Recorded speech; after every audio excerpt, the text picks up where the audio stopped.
muraho neza, twongeye kwishima kuba hano kuri uyu muyoboro w'umugati w'ubugingo. Dushima Imana ko yongeye kutwemerera kugira ngo tubashe gusangira ijambo ry'Imana.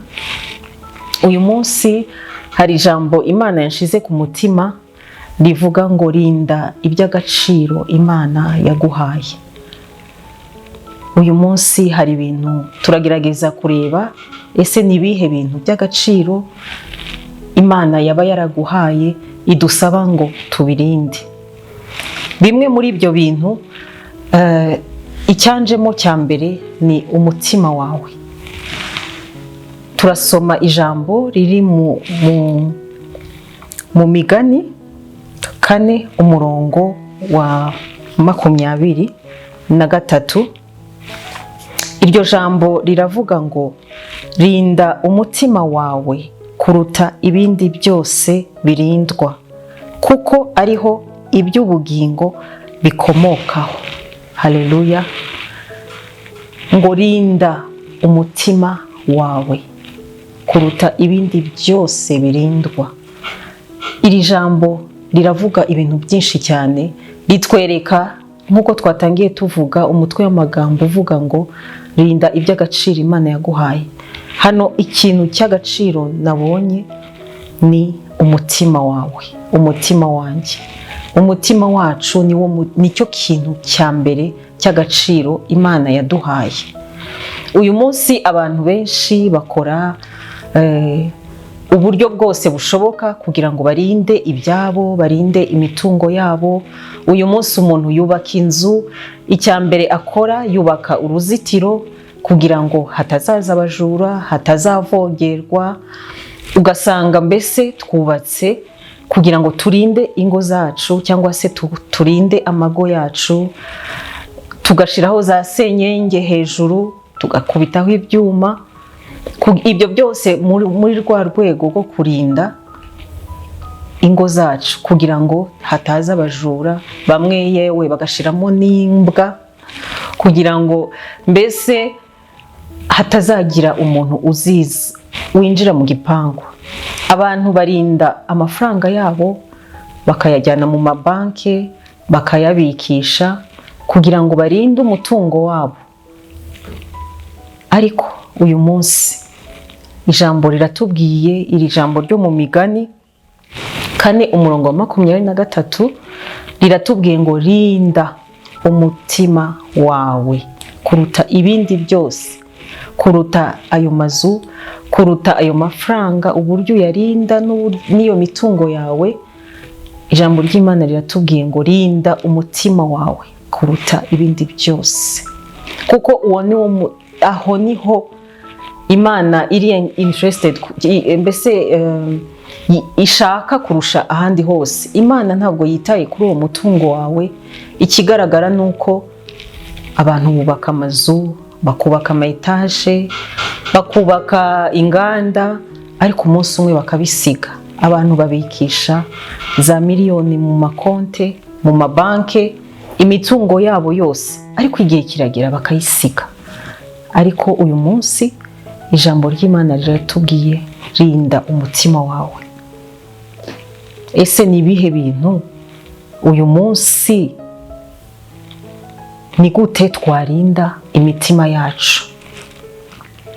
Cyangwa se ni ibihe bintu biza twemerera bikinjira mu mutima wawe? Ese uyu munsi umutima wawe ufungurira ikintu icyo ari cyo cyose? Nkuko twubaka uruzitiro ku mago yacu, niko Imana ishaka ko twubaka uruzitiro ku mitima yacu. Reka tugerageze gusoma imbere gato muri icyo gice nyine cya 4:20. Haravuga ngo mwana wanjye ita ku magambo yanjye, tegera ugutwi ibyo mvuga, ngo ntibive imbere y'amaso yawe, ubikomeze mu mutima wawe imbere. Wa mutima niwo tugarutseho. Rero ibintu byinshi byangiza umutima nibyo twumvisha amatwi yacu, nibyo turebesha amaso yacu, ni ubuzima ducamo. Ariko hari uburyo bwo kuwirinda ikintu kiza kwangiza wa mutima. Ikintu cya mbere, iri jambo riratubwiye ngo mwana wanjye ita ku magambo yanjye, ngo utegere ugutwi ibyo mvuga, ngo ntibikave imbere y'amaso yawe. Hano twumva kumva no kutava, irya jambo ritava imbere y'amaso yacu. Rero ibitinda imbere y'amaso yacu nibyo biza bikajya mu mutima wacu, bikawusenya cyangwa se bikawubaka. Ibyo twumva duha amatwi cyane nibyo biza bikinjira mu mutima wacu, bikawusenya cyangwa se bikawubaka. Ariko ijambo riratubwiye ngo mwana wanjye ita ku magambo yanjye. Ijambo ry'Imana iyo ribaye muri twe, hari ijambo rivuga ngo nabitse ijambo ryawe mu mutima wanjye, ngo kugira ngo ntagucumuraho. Rero iyo wabitse ijambo ry'Imana mu mutima wawe, rikurinda bya bintu byose wumva, ntabwo bikugiraho ingaruka cyangwa se bigukomeretse cyangwa se bikubabaza. Uyu munsi abantu benshi bakomeretswa n'ibintu byinshi, bakomeretswa n'ibyo babwirwa n'abantu. Wenda se wakuze bakubwira, umuntu agakura bamubwira ko ari mubi, agakura bamubwira ngo afite utuguru duto. Ari abakobwa cyane nibo bakunda kugira ibyo bibazo, akakura bamubwira ko gutya na gutyo, amatwi bimeze gutya, amaso, mbese ugakura bakubwira ibintu byinshi. Ibyo bikagenda ukabibika, bikagenda bikura bikakugiraho ingaruka. Rero uyu munsi tuributswa ngo rinda umutima wawe. Ese ni ibiki ubika mu mutima wawe bigira ingaruka, bikwangiza cyangwa se bikubabaza? Hano iri jambo kuri 21 ngo ntibive imbere y'amaso yawe. Reka amaso yawe ahore areba ibyo Imana ikubwira. Ese kuki twita cyane ku byo abantu batubwira kuruta uko Imana itubwira? Uyu munsi umva iki ijambo ry'Imana rikubwira, kuko iyo niyo yaguhanze, iyo niyo yakuremye, niyo izi uwo uri we. Ariko uyu munsi abantu bashakisha kumva icyo abantu bababwira kuruta kumva icyo Imana ikubwira. Gushaka kumva icyo abantu bakubwira bikugiraho ingaruka, kuko uzahura n'abantu bafite ibikomere, nyine uwakomeretse arakomeretsa. Ariko uyu munsi ijambo ry'Imana riratubwiye ngo ita ku magambo yanjye, ngo ntakave imbere y'amaso yawe. Reka tugire umuco wo gusoma ijambo ry'Imana, tugire umuco wo kumenya icyo Imana itubwira aho tugeze hose, no mu ntambara zacu, no mu buzima bwacu bwa buri munsi, twumve icyo Imana ibitubwiraho. Hano kuri wa mu murongo nyine muri cya gice cya 4, ngo rya jambo ngo nituribika mu mutima wacu imbere, ngo rizaba ubugingo cyangwa se la vie, ngo izaba la santé pour ton corps, cyangwa se bizaba ubuzima, ngo bikaba umuze ku mubiri wawe. Rero nitubika rya jambo mu mutima wacu, bizatuzanira ubuzima bwiza, bizatuzanira kutarwaragurika. Ibyo byose twumva abantu batubwira, ubwo buzima twaciyemo, twagiye tubana n'abantu batandukanye, wenda se hari abadukomerekeje, wenda se hari n'abantu batwimye uburenganzira. Ushobora kuba warakuriye mu muryango urerwa wenda n'umuntu utari umubyeyi wawe, hanyuma ukagirirwa nabi cyangwa se ugahemukirwa, ariko ugasanga ubitse inzika mu mutima wawe.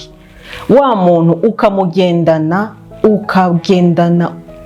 uburakari imyaka yawe yose, ugasanga umuntu ikintu yakorewe ari umwana muto akuranye yanzika kugeza ashaje. Ariko uyu munsi Imana iratubwiye ngo rinda umutima wawe kuruta ibindi byose. Uyu munsi Imana irashaka usohore, wemere, ufungure umutima wawe. Ijambo ry'Imana riratubwira ngo ndakomanga, ngo niwumva ijwi ryanjye ugakingura, ndinjira iwawe dusangire. Rero nidukingura imitima yacu, Uwiteka arinjira akuremwo biriya byose. Uyu munsi dushobora kuba tukubona wambara neza, ugenda bamwe bakaba ahantu heza, bakaba ari abantu bakomeye, ariko bafite ibintu bagendana nabyo bibabuza amahoro. Ariko uyu munsi Uwiteka arifuza ngo ufungure uwo mutima, yinjire akuremo ibyo byose. Hariho umuntu dusoma muri Bibiliya yitwa Yosefu. Yosefu yahemukiwe na bene se, abo bavukanaga. Yosefu baramugurisha kubera ishyari, baramugurisha agenda mu gihugu cy'amahanga. Mwibaze namwe guhemukirwa n'abavukanyi be neza neza. Ariko igihe cyarageze, abavukanyi be aho bari baterwa n'inzara. Ariko Yosefu hariya yaje kujya muri uko kugurishwa, muri ubwo buretwa, Imana iza kumwibuka, imugirira neza. Hari inzozi yari yaramuhaye, ariko igihe cy'Imana kigeze, za nzozi zirasohora. Imana ikora ibitangaza, imugeza aho yari yaragambiriye kumugeza. Rero nta mpamvu yo kubika abantu mu mitima yacu ngo ntibadukoreye ibi, ntibagize batya, kuko ikintu cyose Imana yagambiriye ku buzima bwawe izagikora. Nkuko Yosefu bari bazi ko birangiye, bari bazi ko inzozi ze bazishe, ariko Imana ye kuko yari mufitiye imigambi yagendanye nawe. Ariko ahantu mbona Yosefu atabitse inzika, igihe cyarageze bene se baterwa n'inzara, baza kujya aho Yosefu ari. Ariko Yosefu yarababonye ngo abagirira neza. Nyuma ntabwo najya muri ayo makuru kuko ni menshi, ariko Yosefu yaje kubibwira, bagira ipfunwe zo kubona baramuhemukiye, zo kubona ari we baje basaba ibiryo. Yosefu yarababwiye ngo ya ntimubabare. Nakunze ijambo Yosefu yakoresheje, arababwira ngo ya ntimubabare, kuko Imana yemeye ko munyohereza hano kugira ngo mbabanzirize mu gihe cy'amakuba nzabatabare, mu gihe cy'amakuba nzabagirire neza. Ese twebwe ba bantu baduhemukiye, niba tubabitse tukagira inzika, Uwiteka niba yemeye akatugeza ahakomeye, aho batifuzaga ko tugera, tuzabagirira neza? Rero rinda umutima wawe, wirinde kubika inzika z'umuntu ngo ntabwo yakoze ibi, ntabwo yakoze ibi. Aho waciye ni Imana yashatse kuhanyura, kugira ngo aho ugeze uzahore ushima, uvuge ngo n'Uwiteka gusa yabikoze. Rero rinda umutima wawe, wirinde kubabazwa n'ibyo wakorewe, wirinde kubabazwa n'amateka yawe, ahubwo amateka yawe agutere gushima Imana yaho ikugejeje, y'imirimo yagukoreye yo kugira neza kwayo. Ba bandi wasize inyuma, ba bandi wenda bisa nkaho baguhemukiye, ahubwo unezezwe no kubagirira neza, kuko nukugira, navuga ngo positive attitude, cyangwa sinzi ukuntu nabyita mu Kinyarwanda, kugira mbese uburyo gutekereza buri clean, kugira umutima ukeye, kugira umutima utabika inzika, kugira umutima wuzuye ijambo ry'Imana. Iyo umutima wawe wuzuye ijambo ry'Imana, umenya ko ikikubayeho cyose ari Imana yashatse ko kikubaho, kugira ngo mu gihe runaka kizafashe benshi, mu gihe runaka uzahure n'umuntu wahuye n'ibyo uzamufasha. Rero uyu munsi ijambo riratubwiye ngo rinda umutima wawe kuruta ibindi byose birindwa. Za mbaraga dushira mu kurinda amazu yacu, mu kurinda amafaranga yacu tuyabikisha muri za konte, kandi igihe kizagera ibyo byose tukabisiga. Ariko wa mutima, wa wundi watumye Yesu aza kugira ngo aducungure, kugira ngo afate wa mutima awuhindure. Ijambo ry'Imana riratubwira ngo nzabakuramo umutima w'ibuye mbashiremo undi mutima. Uwiteka abasha gufata umutima wa wundi wuzuyemo ibyo byose, bya bindi bituraza amajoro tudasinzira. Ibyo arakubwira ngo fungura umutima winjire. Zaburi 31 haravuga ngo Uwiteka umbabarire ko mbabaye, ngo mu maso yanjye hananurwa n'umubabaro. Ese ni ibiki bidutera umubabaro kugeza aho bitunanura? Ngo kandi ubugingo bwanjye n'umubiri wanjye binanuwe nawo. 11 ngo kuko iminsi yo kubaho kwanjye nyihoranamo agahinda, n'imyaka yanjye nkayimara nsuhuza umutima. Oya rwose, si icyo Imana yaturemeye, si wo mugambi w'Imana ku buzima bwacu. Ntabwo Imana ishaka ko tubaho dufite agahinda, ntabwo Imana ishaka ko tubaho dusuhuza umutima. Impamvu ibyo byose bitubaho nuko twemereye ibyo twumvisha amatwi yacu, n'ibyo tureba, n'ibyo twabayemo, twemeye ko bitugiraho ingaruka. Ariko nitwuzuza ijambo ry'Imana, tukamenya icyo Imana itubwira, tukamenya ko idufitiye imigambi, ibyo byose tuzakira. Rero Imana irifuza uyu munsi, irakubwira ngo fungura uwo mutima, ninjire nkuremo biriya byose. Uyu munsi dushobora kuba tukubona ugenda, ariko nijoro uri wenyine ukarara urira, ukarara usuhuza umutima, ukaba ufite agahinda watewe n'ibintu bitandukanye. Ariko uyu munsi Uwiteka arakubwira ngo oya, si icyo yaguhamagariye. Arashaka uwo mutima kuko nicyo cyamuzanye. Arashaka kwinjira agukuremo biriya byose, aguhe amahoro, aguhe umunezero. Ndashaka kurangiriza ku ijambo riri mu Yohana wa 3 igice cya mbere ku murongo wa 2. Riravuga ngo mukundwa, ndagusabira kugira ngo ugubwe neza muri byose. Ugubwe neza mu mutima, ugubwe neza mu bitekerezo, ugubwe neza mu mibereho yawe. Ntube umuntu w'agahinda, ntube umuntu w'umubabaro, ntube umuntu ugenda usuhuza umutima. Ngo ndagusabira kugira ngo ugubwe neza muri byose. Icyo nicyo ngusabiye wowe unkurikiye, n'uzankurikira igihe icyo ari cyo cyose. Ndagusabira ngo ugubwe neza muri byose, ngo ube mutaraga nk'uko umutima wawe uguwe neza. Tuzaba bataraga kubera ko imitima yacu iguwe neza. Ese umutima wawe uguwe neza? Ese umutima wawe bihagaze bite? Ariko iri jambo riratubwiye ngo nk'uko ube mutaraga. Ndakwifuriza kuba mutaraga mu mubiri, mu bugingo no mu mutima. Ube mutaraga, usohora ibyo byose kugira ngo Uwiteka akubere ibyiringiro, Uwiteka akubere amahoro, Uwiteka akubere umutabazi, Uwiteka aguhumurize. Uwiteka arakwibutsa ko ibyo byose nta cyakubayeho nk'impanuka. Rero ureke kureba abantu, ureke kureba abaguhemukiye, ureke kureba ibyo wabwiwe n'ababikubwiye byakugizeho ingaruka, n'ibyo wakorewe. Uwiteka agufitiye umugambi, n'ibyo byose nubwo wabiciyemo hari umugambi nyuma yabyo. Nkuko twabonye ko Yosefu, umugambi kwari ukugira ngo ababanzirize, igihe nikigera mu gihe cyo gutabarwa azabatabare. Rero natwe mu gihe gikwiriye hari ibyo waciyemo, yes, byarakubabaje, ariko Uwiteka yifuje kugira ngo uzahore ubyibuka ushima Imana, uzahore ubyibuka uyihimbaze. Rero nongeye gusubiramo ngo ube mutaraga nk'uko ubuzima bwawe, nk'uko umutima wawe uguwe neza. Nkwifurije kugubwa neza muri byose.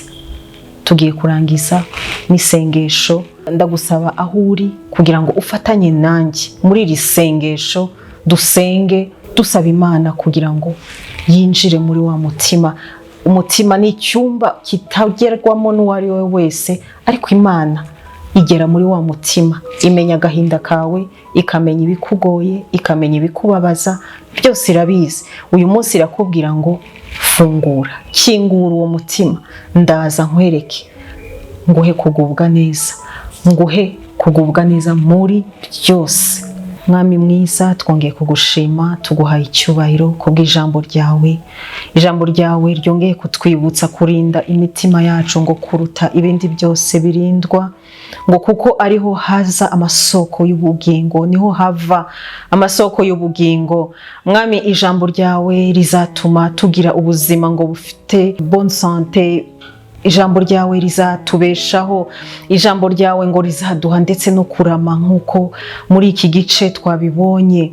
Mana nziza, twongeye kugusaba ngwino uze mu mitima yacu, ukuremwo biriya bitubujije amahoro, ukuremwo biriya bitubujije umunezero, ukuremwo biriya bituma dusuhuza umutima, biriya mwami yo bitera agahinda n'imibabaro mu mitima y'abantu, mu buzima bw'abantu.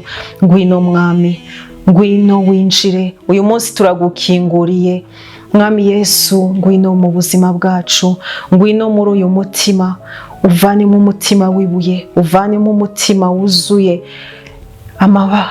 amarira n'umubabaro, ushire mu mutima wuzuye ijambo ryawe, nk'uko ijambo ritubwira ngo ngusabiye kuba mutaraga, nk'uko umutima wawe uguwe neza. Mwana, ijambo ryawe ryatubwiye ngo tugubwe neza muri byose. Reka abadukurikiye bose ubahe kugubwa neza muri byose, aho baguwe nabi mwami, reka ubasange ubahe kugubwa neza mu ngo zabo, ubahe kugubwa neza mu mirimo yabo, uduhe kugubwa neza no mu gihugu cyacu. Papa, tuguhaye icyubahiro muri byose mu izina rya Yesu Kristo, amen.